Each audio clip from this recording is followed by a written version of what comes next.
저는 한 번씩 이런 생각을 해봅니다.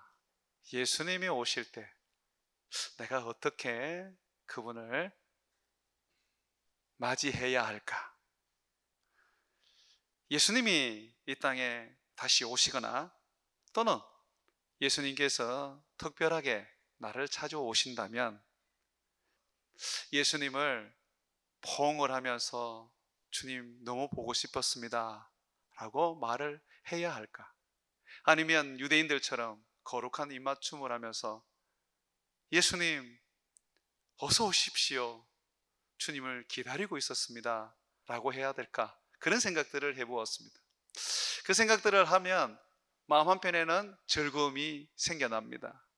그리고 소망이 내 속에서 일어납니다.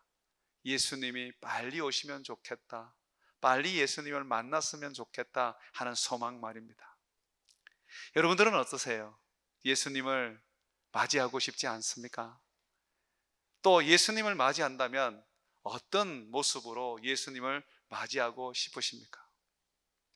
오늘 우리가 함께 읽었던 말씀에 보면 사람들은 예수님을 맞이할 때에 종려나무 가지를 꺾어 막 흔들면서 춤을 추듯이 호산나, 주의 이름으로 오시는 우리의 구원자여 어서 오시옵소서, 우리의 왕이여 우리가 당신을 영접합니다 라고 하면서 그렇게 기쁨으로 맞이했습니다. 이 종려나무를 흔든다는 것은 이런 의미가 있습니다. 내가 기쁘다, 나의 사랑을 드린다, 존경한다, 그리고 환영한다 라는 겁니다. 이스라엘 백성들은 오랫동안 구원자를 기다렸습니다. 이제 그 구원자가 자기들의 눈앞에 나타났습니다. 처음에는 예수님이 구원자인 줄 몰랐어요. 많은 이적과 기적을 행해도 쉽게 믿어지지 않았습니다. 그런데 죽었던 나사로를 다시 살리는 이 기적을 통하여 그들은 예수님이 구원자라는 것을 확신하게 되었습니다. 나사로는 죽어서 장사까지 지내졌고 죽은 지 나흘이 지난 상태였기 때문에 썩은 냄새까지 났었습니다. 그럼에도 불구하고 예수님이 말씀으로 나사로를 살리셨죠. 이 놀라운 일이 유대 사람들에게는 예수님을 구원자로 믿게 된 것입니다. 그런데 이 구원자가 어린 나귀를 타고 입성을 했습니다. 여러분, 그 광경을 봤다면 굉장히 실망하셨을 거예요. 왕이 지금 예루살렘 성으로 입성을 하는데 그 위엄과 그 화려함, 그 영광이 전혀 나타나지 않는 거예요. 참 볼품이 없죠. 이사야가 말한 것처럼 흠모할 것이 없는 모습입니다. 그런데 이것은 의도된 하나님의 메시지입니다. 성경을 같이 또 한번 보겠습니다. 14절입니다. 예수님은 한 어린 나귀를 보고 타시니, 이는 15절에 어린 나귀를 타신 이유를 설명합니다. 기록된 바 시온에 따라 두려워하지 말라, 보라 너의 왕이 나귀 새끼를 타고 오신담과 같더라. 예수님께서는 지금 구약 성경 스가랴 선지자가 예언하여 기록한 말씀대로 어린 나귀를 지금 타고 예루살렘으로 입성하셨습니다. 그것은 하나님의 의도된 메시지였습니다. 우리가 스가랴 9장 9절을 보게 되면 좀 더 분명하게 왜 어린 나귀를 타셨는지를 볼 수가 있는데요. 스가랴 9장 9절에 보게 되면 시온에 따라 크게 기뻐할지어다, 예루살렘에 따라 즐거워 부를지어다, 보라 내 왕이 내게 임하시나니 그는 공의로우시며 구원을 베푸시며 겸손하셔서 나귀를 타시나니 나귀의 작은 것 곧 나귀 새끼니라. 예수님께서 나귀 새끼를 타고 입성하신 것은 그가 겸손하셨기 때문이라고 말합니다. 하나님은 지금 의도적으로 우리에게 보여주고 계십니다. 온 이스라엘이 종로나무를 흔들면서 하나님의 아들 예수님을 영접하게 하심으로 예수님이 우리의 구원자, 우리의 왕인 것을 알려주시고, 그러면서 이어서 그 구원자는 바로 겸손한 왕이시다, 겸손한 분이시다 라는 걸 말씀하신 것입니다. 예수님은 참으로 겸손하신 분이십니다. 여러분, 이 겸손은 너무너무 중요합니다. 만약에 예수님이 겸손하지 않았다면 예수님은 우리의 죄를 속죄하고 하나님의 자녀가 되게 하실 수 없습니다. 예수님께서 하나님의 뜻, 죄에서 우리를 구원하여서 우리가 하나님의 자녀가 되도록 하시는 이 일은 겸손하셔야만 이룰 수 있었던 일입니다. 하나님의 아들이라고 다 할 수 있는 게 아니에요. 오직 구원, 오직 우리가 영생을 얻을 수 있는 길은 겸손하신 하나님의 아들 예수님을 통하여 얻어지는 것입니다. 사랑하는 여러분, 이스라엘의 초대 왕이 누굽니까? 사울 왕입니다. 근데 하나님이 이 사울 왕을 패하셨습니다. 뭐 때문에 사울 왕은 하나님께 패함을 당하였습니까? 왕위에서 물려났습니까? 사울 왕은 교만했습니다. 제사장이 드려야 할 제사를 자기가 대신해서 드렸고, 하나님이 다 멸하라고 명령한 아말렉을 그는 다 멸하지 않고 좋은 양과 소를 살렸고 그 왕도 살려 놓았습니다. 사울 왕이 하나님의 말씀에 부분적으로 순종을 했지 절대적으로 순종을 하지 않았습니다. 왜 그렇게 했습니까? 그는요, 교만했기 때문입니다. 여러분, 우리가 하나님의 말씀에 제대로 순종하지 못한다는 것은 결국은 우리가 교만하다는 것을 의미합니다. 종종 성도님들이 저한테 그런 질문을 던집니다. 목사님, 내가 왜 순종이 잘 안 될까요? 목사님, 왜 내가 이 말씀에 굴복이 안 될까요? 그 이유는 하나입니다. 교만해서 그렇습니다. 교만하기 때문에 순종을 할 수가 없는 거예요. 그러면 반대로 내가 겸손하게 되면 순종을 하게 됩니다. 하나님의 말씀 앞에 복종할 수밖에 없는 것이죠.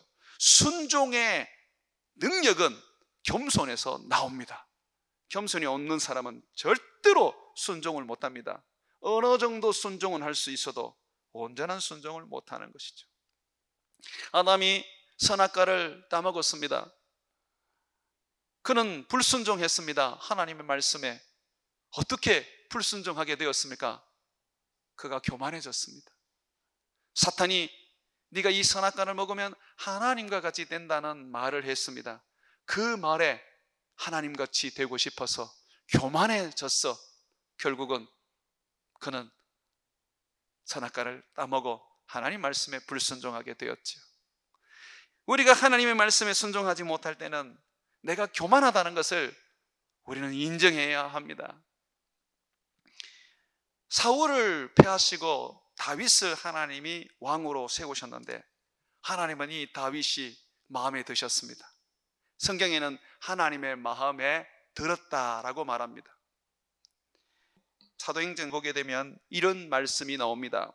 그 후에 그들이 왕을 구하거늘, 그 후라는 것은 사무엘이 이제 사사가 된 후에, 그가 이제 나이가 들어서 이제 죽을 날이 가까워 온 그때에 그들이 왕을 구하거늘 하나님이 베냐민 지파 사람 기스의 아들 사울을 40년 동안 주셨다가 이 사람이 교만하여 하나님의 뜻을 이룰 수 없었기 때문에 패하시고 다윗을 왕으로 세우시고 정언하여 이르시되 내가 이새의 아들, 이새라는 것은 다윗의 아버지 이름입니다. 이새의 아들 다윗을 만나니 내 마음에 맞는 사람이라 내 뜻을 다 이루리라. 하나님이 다윗이 자기 마음에 맞았던 이유는 그가 겸손했기 때문입니다. 이것은 다르게 해석할 이유가 전혀 없습니다. 시편 132편 1절에 보게 되면 다윗에 대한 이야기가 나옵니다. 여호와여, 다윗을 위하여 그의 모든 겸손을 기억하소서. 다윗은 모든 겸손, 다시 말해서 어떤 거는 겸손하고 어떤 거는 교만했는 게 아닙니다. 하나님 앞에 모든 일에 있어서, 모든 것에 있어서 겸손했던 사람입니다. 그것을 기억해달라고 시편 저자는 말하고 있습니다. 사랑하는 여러분, 하나님의 마음에 합한 사람, 하나님 마음에 드는 인생 살고 싶습니까? 내가 큰 부자가 되고 큰 권세를 가져서 하나님의 마음에 들고 하나님 마음에 합한 인생 될 수 있을 것 같습니까? 아닙니다. 부자든 가난한 자든 하나님의 마음에 들 수 있는 사람은 딱 하나, 마음을 가져야 합니다. 삶을 가져야 합니다. 바로 겸손입니다. 겸손. 그래서 하나님을 섬기는 사람들은 겸손을 가지기 위해서 날마다 자신을 십자가에 못 박았습니다. 바울은 얼마나 교만한 사람이었습니까? 그는 자기 이름을 스스로 사울이라 그렇게 부르면서 큰 자라고 사람들에게 자기를 드러내었습니다. 그래서 그의 교만은 결국은 예수 믿는 사람을 잡아서 죽이기도 하고 감옥에 가두기도 했었지요. 그가 다메섹에서 예수님을 만난 후에 그는 하나님 앞에 겸손해졌습니다. 그래서 그의 이름을 큰 자에서 작은 자로 바꾸었습니다. 바울이라는 이름이 작은 자입니다. 하나님 앞에 자신을 낮추기 시작했지요. 그래서 이 바울은 어디를 가든지 자기가 주님을 섬겼던 그 일에 대해서 말할 때 겸손히 섬겼다고 말합니다. 에베소 장로들을 불러놓고 그 에베소 장로들에게 고별 설교를 할 때 그는 이렇게 말했습니다. 내가 에베소에서 모든 겸손과 눈물로 유대인들의 강계로 말미암은 시험을 참고 여러분을 섬겼습니다 라고 했어요. 그는 또한 에베소에 편지를 보낼 때 여러분은 나와 같이 모든 겸손과 모든 겸손으로 하나님을 섬겨야 합니다 라고 했습니다. 하나님의 마음에 합한 인생을 살기를 원한다면, 하나님 마음에 속 드는 인생이 되려면 우리는 겸손해야 됩니다. 겸손한 자만이 하나님 앞에 승임을 받는 것이죠. 다윗은 왕이었지만 정말 겸손했습니다. 그가 왕으로서 범죄했을 때에 나단 선지자가 와가지고 심히 책망을 했습니다. 다윗은 그 선지자 앞에 무릎을 꿇고 내가 범죄하였노라고 고백했었습니다. 뿐만 아니라 아들이 죽어갈 때 금식을 하며 몇 달 며칠을 하나님 앞에 부르짖으며 살려달라고 했습니다. 그러나 하나님은 살려주지 않으셨어요. 그 아이를 데리고 가셨습니다. 아들이 죽었을 때 다윗은 하나님을 원망하거나 내 기도에 응답하지 않으신 하나님을 향하여서 등을 돌리지 않았습니다. 도리어 더욱더 하나님을 예배하며 당신의 뜻대로 되었습니다. 당신의 뜻대로 되었기에 나는 감사합니다라고 하나님 앞에 도리어 감사를 올려드렸습니다. 그의 아들 압살롬이 반역을 해서 그가 피난길로 오를 때에 베냐민 지파의 시므이가 그를 따라다니면서 저주하고 욕하고 비난했습니다. 피난길에 오른 다윗 옆에는 장수들이 있었고 군대들이 있었습니다. 그래서 요압 장군이 듣다가 너무 화가 치밀어서 시므이를 죽이겠다고 다윗에게 말했습니다. 그때 다윗이 어떻게 했습니까? 네가 왜 끼어드느냐?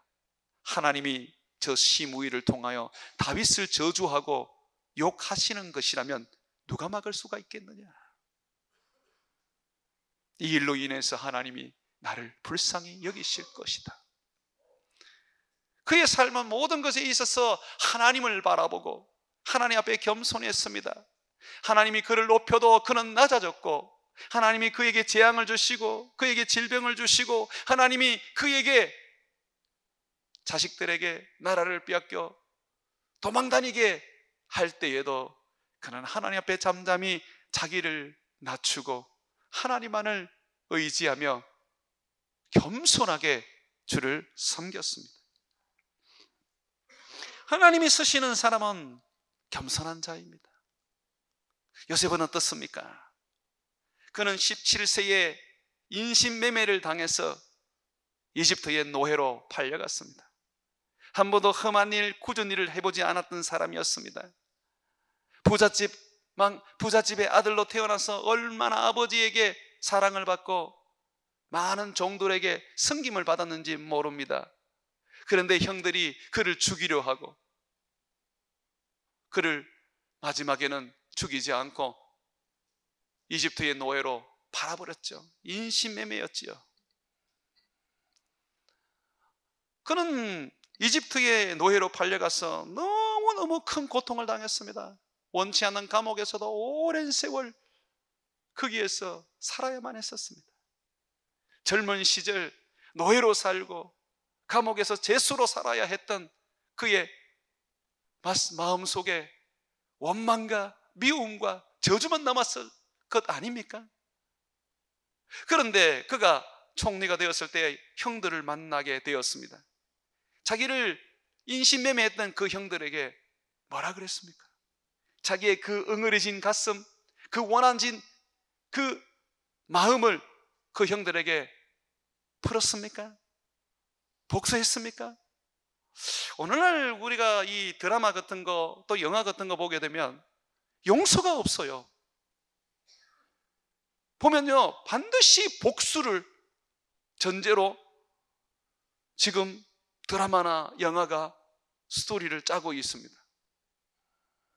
여러분, 이것이 사탄 문화입니다. 주님은 우리가 겸손하기를 원하십니다. 겸손한 자는 용서합니다.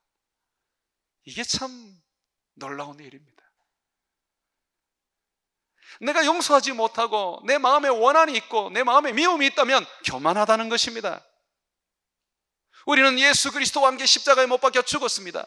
내 안에 예수만 삽니다. 그렇다면 우리는 예수님과 같이 내 원수를 용서해야 합니다. 사랑해야 합니다.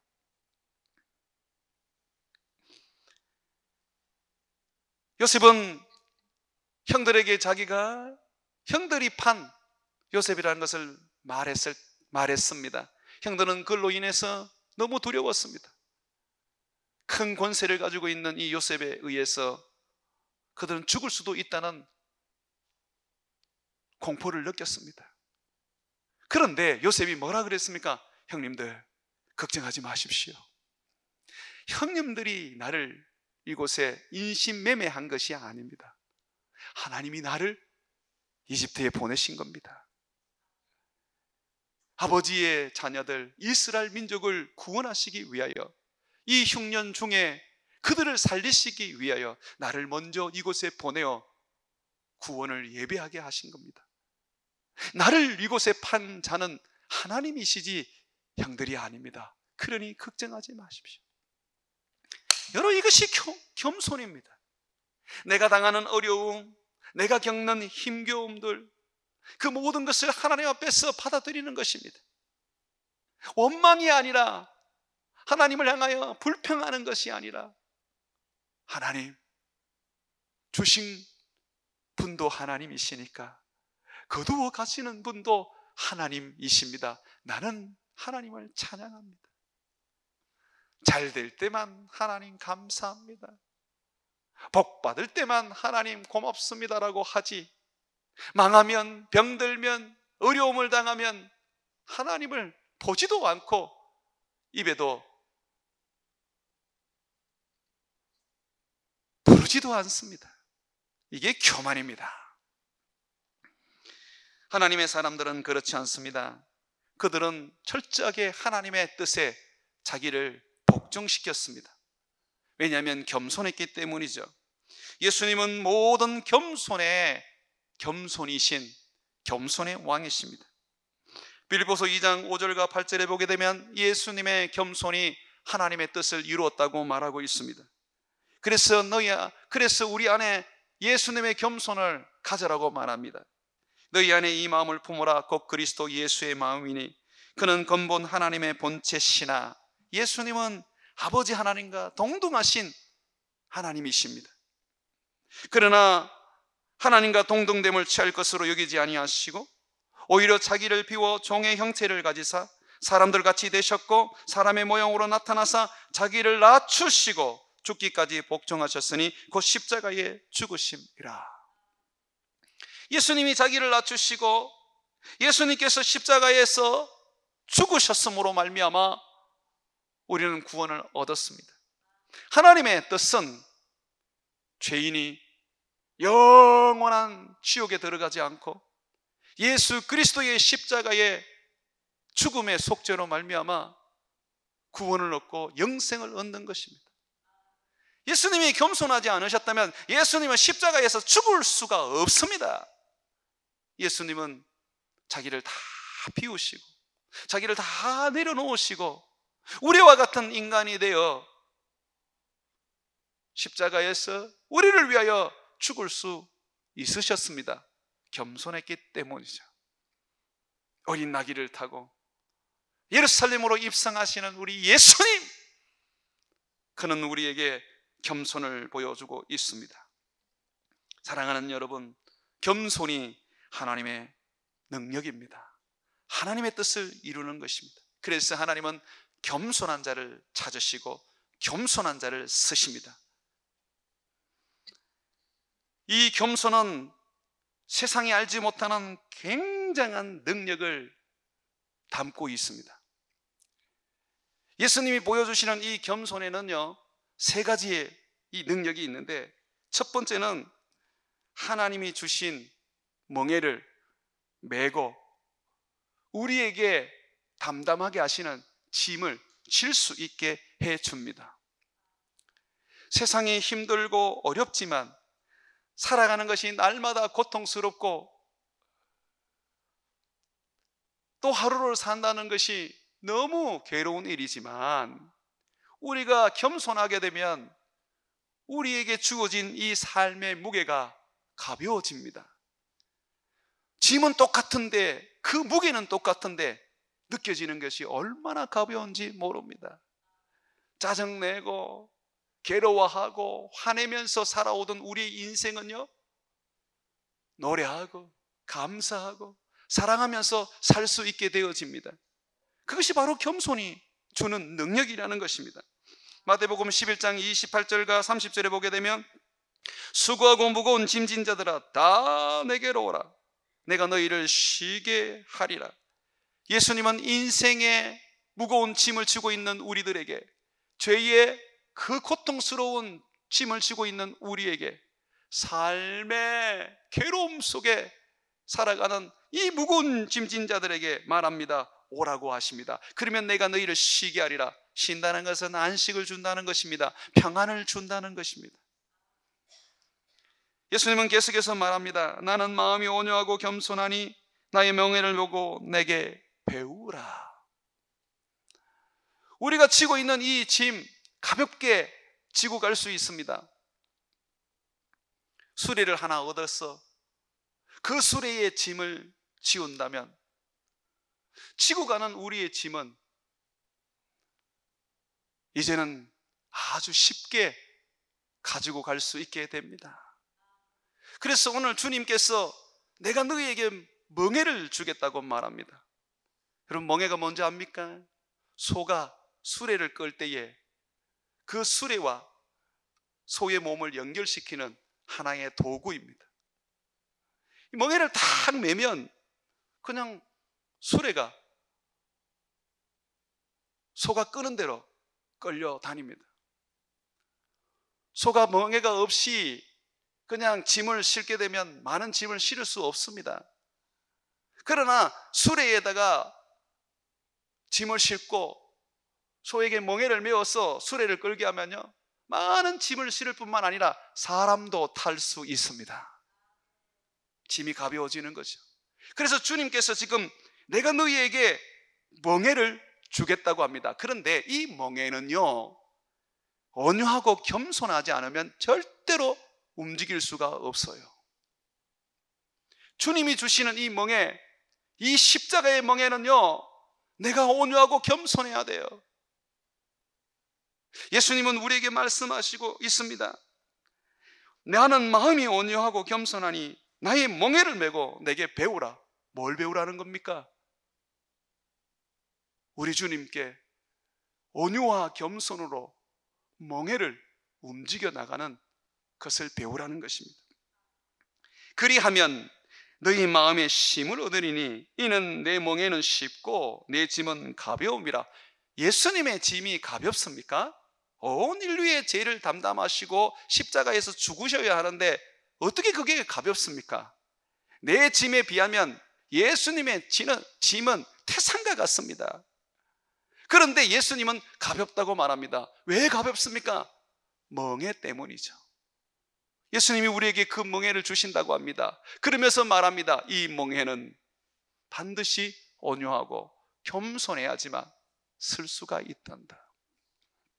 살아가면서 여러분의 짐이 너무 무겁게 느껴지고 내 가정에 주어진 어떤 그런 일들도 너무 힘겹게 느껴지는 거, 지금 하고 있는 일도 도저히 할 수 없겠다, 그냥 주저앉고 싶어지는 그 이유가 바로 여러분들에게 온유와 겸손이 부족하기 때문입니다. 온유와 겸손을 가지면 주님이 주시는 멍에를 탁 메고 갈 때에 그 짐이 그렇게도 가벼워집니다. 아무리 많은 짐을 실어도 상관없습니다. 그 짐은 가볍습니다. 사랑하는 여러분, 우리가 온유하고 겸손하면 우리 주님은 우리와 함께 합니다. 그래서 주님은 우리의 짐을 대신 져주기도 하고 같이 져주시기도 합니다.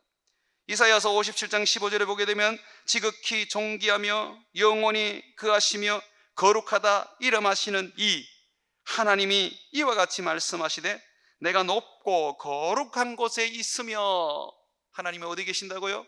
높고 거룩한 데 있대요. 그리고 또 한 곳에 하나님이 거기에 계시대요. 또한 통회하고 마음이 겸손한 자와 함께 있나니 이는 겸손한 자의 영을 소생시키며 통회하는 자의 마음을 소생시키려 함이라.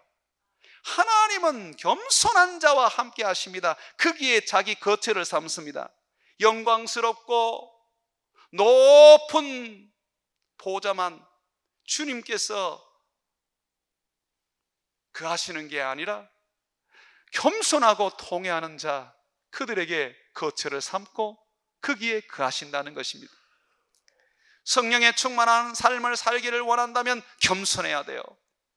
40일 금식 기도를 해도 겸손하지 않으면 성령이 거기에 임하지 않습니다. 그저 10분 기도를 해도 내가 겸손한 삶을 산다면 하나님은 거기에 임재하시고 그 사람과 함께 하시며 그 사람의 멍에를 같이 지시며 그 짐을 가볍게 해 주시는 겁니다. 그러므로 겸손하십시오. 이 겸손하면 또한 하나님의 은혜가 주어집니다.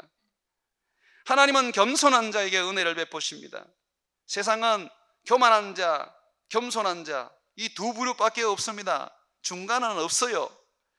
잠언서 3장 34절을 보게 되면 진실로 그가 거만한 자를 비웃으시며 겸손한 자에게 은혜를 베푸시나니.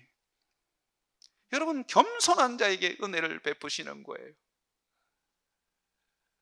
하나님의 은혜를 받고자 원한다면 우리는 낮아져야 합니다. 우리는 하나님 앞에 겸손해야 합니다. 그러면 우리 하나님은 우리에게 넘치는 은혜를 부으십니다. 구원을 어떻게 얻습니까? 은혜로 얻지요. 힘으로도 얻을 수 없고 능력으로도 얻을 수 없는 것이 구원입니다.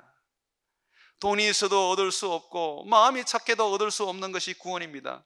오직 구원은 은혜로 얻게 되어 있습니다. 그러면 그 은혜가 누구에게 주어집니까? 겸손한 자인 거죠. 내가 사업을 해도, 내가 가게를 해도, 내가 농사를 지어도, 내가 사람들이 알아주지 않는 그런 미천한 일을 해도 내가 겸손하게만 하면 하나님은 거기에 은혜를 부어서 하나님은 나를 통하여 하나님의 큰 복의 통로가 되게 하십니다.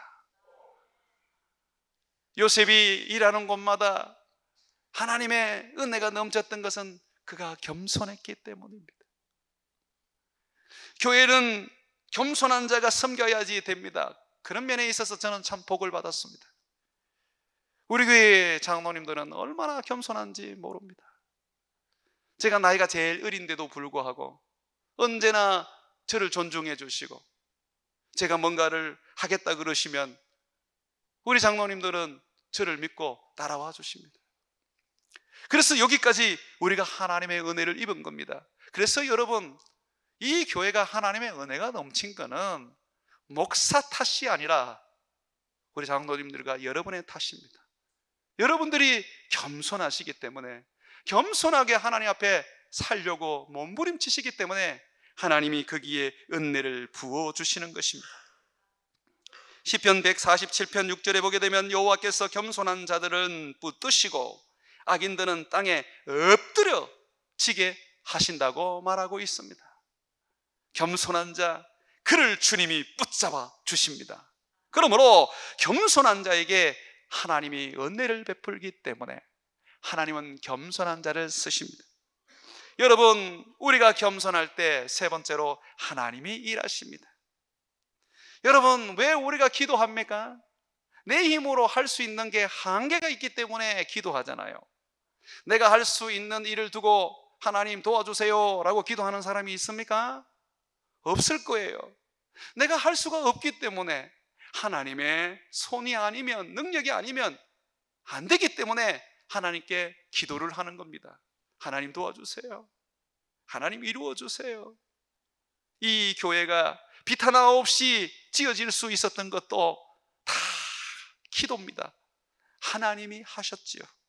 그래서 저나 여러분들이 어느 하나도, 우리는 이 예배당 건축에 있어서 하나님 앞에 할 말이 없는 자입니다. 그저 고백하죠. 하나님이 하셨습니다. 하나님이 하셨습니다. 하나님이 해야 됩니다. 자식도 하나님이 키워야 되죠. 부모도 하나님이 섬겨주셔야 되죠. 내 가게도 하나님이 경영해 주셔야 되죠. 내 사업도 하나님이 만들어 주셔야 되죠. 우리 하나님은 노시는 하나님이 아닙니다. 일하시는 하나님입니다. 예레미야 33장 2절과 3절에 보게 되면 일을 행하시는 여호와, 그것을 만들어 성취하시는 여호와, 그 이름을 여호와하라 하는 이가 이같이 이르시도다. 여호와라는 이름이 뭡니까? 일을 행하는 분이라는 겁니다. 여호와라는 이름이 뭡니까? 그 일을 만들고 성취한다는 것입니다. 하나님은 일하시는 분이십니다. 예수님이 이 땅에 안식일에도 병든 자를 고치셨다가 바리새인들에게 많은 욕을 얻어먹었습니다. 그런데 예수님 뭐라 그랬습니까? 내 아버지는 지금도 일하신다. 우리 교회가 건강하게 성장하고 땅끝까지 복음을 전할 수 있게 될 수 있는 그 유일한 방법은 하나입니다. 무엇입니까? 바로 하나님이 일하는 겁니다. 하나님이 일하도록 만들어 놓는 것이 바로 저와 여러분들이 해야 하는 겁니다. 그러면 어떻게 하나님이 일하도록 하는 것입니까? 베드로전서 5장 6절에 보게 되면 그러므로 하나님의 능하신 손 아래에서 겸손하라. 하나님의 능력 아래에서 겸손하라. 때가 되면 너희를 높이시리라. 이 말씀은요, 하나님이 일하시고 너희를 세워준다는 것입니다. 그래서 여호사밧 유대의 왕 같은 경우에는 전쟁을 칠 때도 이 손에 칼을 잡기보다 하나님을 예배하고 성가대를 세워서 찬양했습니다. 노래하고 찬양하고 하나님을 예배했을 때에 놀랍게도 자기를 나라를 쳐들어온 적군이 그냥 다 몰살해버렸습니다. 하나님의 능력으로 그들을 다 죽이신 것이죠. 내가 사업을 해본들 뭐 얼마나 하겠습니까? 내가 장사를 해본들 얼마나 하겠습니까? 내가 농사를 지어본들 얼마나 짓겠습니까? 하나님의 손이 여러분의 기업 가운데에, 여러분의 하나님 일 가운데에 임하시면 여러분들은 이삭과 같이 100배의 결실을 얻게 될 것입니다. 겸손하십시오. 그것이 하나님이 일을 하게 하는 능력이 됩니다. 은혜를 부으시는 하나님, 겸손할 때에 은혜를 부으시는 하나님은 또한 겸손할 때에 일을 하십니다. 그러므로 하나님 앞에 항상 자기를 낮추십시오. 자기를 십자가에 못 박고 남을 나보다 나았게 여기며 귀하게 섬기십시오. 하나님이 쓰시는 사람들 보면 가문이 좋거나 학벌이 좋거나 또는 어떤 능력이 좋은 사람이 별로 없다고 성경은 말하고 있습니다. 그런데도 불구하고 이 세상에 죽어가는 수많은 사람들을 다 구원해내고 있습니다. 어떻게 그렇게 합니까? 하나님이 하시는 거예요. 사랑하는 여러분, 하나님을 믿습니까? 하나님이 일하게 하십시오. 겸손하십시오. 자신을 낮추시면 하나님 앞에 하나님을 예배하고 그분을 높이면 하나님이 일하십니다. 사랑하는 여러분, 겸손, 그것은 하나님의 뜻을 이루는 능력입니다. 겸손하기를 주의 이름으로 축원을 드립니다.